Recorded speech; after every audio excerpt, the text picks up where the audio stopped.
Pensiero del giorno, sabato 28 giugno. Capaci di amare.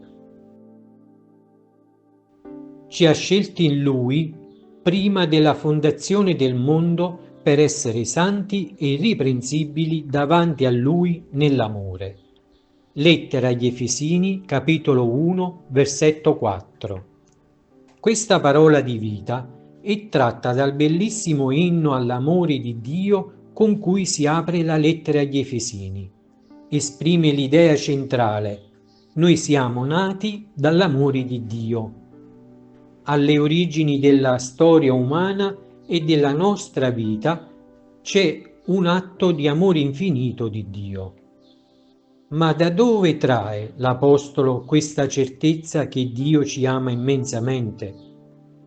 Dal fatto che ci ha amato suo Figlio Gesù Cristo, dal fatto che Gesù è venuto a vivere in mezzo a noi per insegnarci la sua parola, per donarsi a noi, per comunicarci la sua luce, la sua capacità di amare, in una parola, per renderci suoi fratelli e sorelle, figli insieme a Lui dell'unico Padre.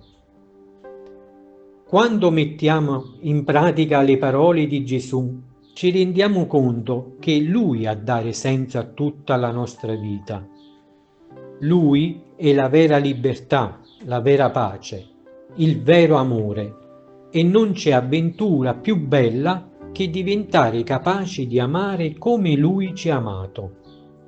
Questa parola ci chiede di fare di questa certezza che Dio ci ama immensamente un fatto della nostra esperienza personale, e lo sarà nella misura in cui ci sforzeremo di realizzare il meraviglioso programma che Gesù ci ha lasciato, cioè mettendo in pratica le sue parole.